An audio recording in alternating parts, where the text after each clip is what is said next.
नमस्कार, मोर नाम रिंकू तालुकदार। मैं আজি अलप काल्पनिक जगतत कथा पातिम, माने किछुमान कथा कल्पना करिम। बास्तवटो कलु इतिया माने अलप कल्पनार चिंताधाराबुर केनुका हबो एबुर आपनालोके भाबिहे लबो। एबुरर माने कोनो तथ्य प्रमाण मोर हातत नाइ। इतिया मोर भिडिओ जदि केनेबाকৈ गई ध्रुवज्योति बर्मনৰ पत्नीर हातत गई पाई, তেওঁৰ पत्नी আছে, তেওঁৰ पत्नी IIT गुवाहाटी तारे गवेषणा छात्री है और एखन कलेजर अध्यापिका है, प्रोफेसरो है। तो मैं इतना कथाखिनि कबले आरम्भ करिछु। ध्रुवज्योति बर्मन सिदिना गुवाहाटीर बासभवনৰ পৰা যেতিয়া ওলাইছিল एनुका हब पारे সেই खबरটো কোনোবাই কাৰোবাক দি আছিলে। এতিয়া কোনে কাক দি আছিলে এইটো মই নাজানো, মই কল্পনা কৰি আছো। সেইটো খবৰ কাবাক জনাই আছে আৰু যাক জনাই আছে হি মানে গোটেই মাস্টাৰ মাইণ্ড গেমটো খেলি আছে। এনুকা কেছ আপোনাৰ কুমুদ চন্দ্ৰ দাস মানে ভিক্টৰ দাস এজন শিক্ষক হয়, সকলোৱে চিনি পায়। তেওঁ মানে সোশ্যাল মিডিয়াত পুৰা গালিগালাজ কৰে और पुलिसक माने धमकी चमकी दी थाके, केतियाबा माने मिनिस्टारको दमसम दी दिए। तो हे ভিক্টৰ দাসৰ बापेक हल कुमुद चंद्र दास। कुमुद चंद्र दासर जितु माने दुर्घटना और ध्रुवज्योति बर्मনৰ जितु दुर्घटना दुईटार মাজত मैं सिमिलार माने एंगल देखा पाई आसो, माने सादृश्य। इतना मैं कि কৈ आसो एटु जदि मोर भिडिओ ভিক্টৰ दासे चाय তেতিয়া হলে বুজি পাব মই কোনটো লেভেলত কথা কৈ আছো। আৰু যিবোৰ মানে সাধাৰণ মানুহ তেওঁলোকৰ অলপমান অসুবিধা হ'ব, কাৰণ এইটো মানে কাল্পনিক কথা হয়, কল্পনাৰ মানে এটা বেহু। আৰু তো এই বিষয়টো আপোনাৰ য'ত মানে তেওঁ আহি যোৰাবাট পালে, যোৰাবাটত যিখন মানে এইখন কি গাড়ী কয়, কংক্ৰিট গাড়ী, ঢালাই কৰা গাড়ী কনষ্ট্ৰাকশ্যনৰ, সেইখন গাড়ী আৰু ধ্ৰুৱজ্যোতি বৰ্মনৰ গাড়ী আৰু এখন গাড়ী আছে, সেইখন হল ট্ৰেইলাৰৰ গাড়ীখনৰ কথাটো মোৰ মানে আগৰ ভিডিঅ'বোৰত মই কোৱা নাছিলোঁ, কাৰণ সেইখন গাড়ী মানে পিছত ধৰিছে। সেইখন গাড়ী আপোনাৰ শিলচৰত ধৰিছে, শিলচৰ চাওক, যোৰাবাটৰ এক্সিডেণ্ট গাড়ী ধৰিছে শিলচৰত।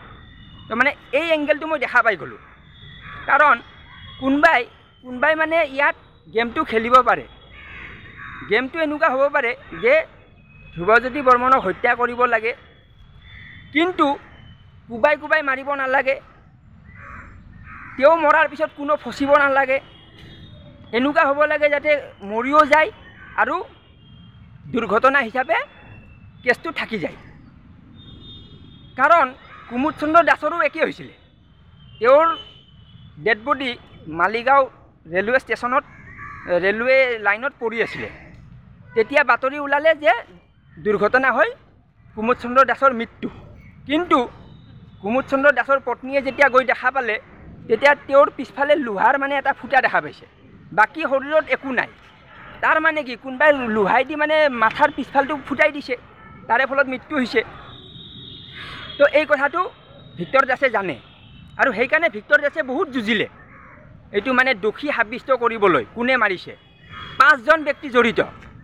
কুমুদ চন্দ্ৰ দাসৰ হত্যাকাণ্ডত 5জন ব্যক্তি জড়িত আৰু সেই 5জনৰ নামবোৰ মই জানো, কিন্তু মই ক'ব বিচৰা নাই, কাৰণ মই ধ্ৰুৱজ্যোতি বৰ্মনৰ কেছটো আৰু কুমুদ চন্দ্ৰ দাসৰ কেছটো দুইটাত মানে মই চিমিলাৰ এংগেলটো দেখা পাইছোঁ, সেইকাৰণে মই কৈ আছোঁ। তো ইয়াত যোনে গেমটো খেলি আছে সি গেমটো কিয় খেলিলে? কাৰণ চাওক, ইয়াত কাৰণ এটা আছে। কাৰণ কটন ইউনিভাৰ্চিটিৰ এডমিনিষ্ট্ৰেটিভ ছুপাৰিনটেণ্ডেণ্ট হয় ধ্ৰুৱজ্যোতি বৰ্মন।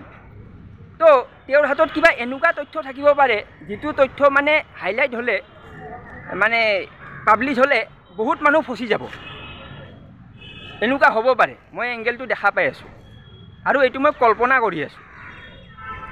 তো যিসকল মানুহ ফচি যোৱা ভয় আছে তেওঁলোকে এটা গ্ৰুপ হয় এই প্লেনিংটো কৰিব পাৰে যে ধ্ৰুৱজ্যোতি বৰ্মন আজি গুৱাহাটীৰ পৰা তেজপুৰ গৈ আছে, তাক আমি যোৰাবাটত খেলতাই দিব লাগে। এনেকুৱাকৈ চেল্টাব লাগে যাতে বাতৰি ওলাই দুৰ্ঘটনা হৈ মৃত্যু হ'ল। তো এই গেমটো এই এংগেলটো আপোনাক পুলিচে নক'ব, কাৰণ পুলিচৰ যিজন আপোনাৰ গুৱাহাটী চিটি পুলিচ কমিশ্যনাৰ তেওঁৰ নাম হ'ল মিষ্টাৰ দিগন্ত বৰা। তেওঁৰ বাইকটো মই চালোঁ সংবাদ মাধ্যমত। তেওঁ কি কৈছে? তেওঁ কৈছে হত্যাকাণ্ড নহয়, দুৰ্ঘটনা হয়। তেওঁ সেইখিনি সময়ত সেইখিনি ঠাইত উপস্থিত আছিলে নেকি? তেওঁ তেতিয়া যোৰাবাটত আছিলে নেকি? তেওঁতো নাছিলে। তেওঁক কোনোবাই ৰিপৰ্ট কৰিছে, কোনোবাই মানে সেই যোৰাবাট আৰক্ষীয়ে ৰিপৰ্ট কৰিছে। যোৰাবাট আৰক্ষী উপস্থিত আছিলে নেকি? যোৰাবাট আৰক্ষী আধা ঘণ্টা পিছত গৈ পাইছে। ধ্ৰুৱজ্যোতি বৰ্মনৰ যেতিয়া তাতে ছটফটাই পৰি আছে, আধা ঘণ্টা পিছত পুলিচ গৈ পাইছে। ঠিক আছে, মোৰ ভিডিঅ' সময় হৈ গ'ল। মই এগেইন অহাকালি আহিম। ধন্যবাদ।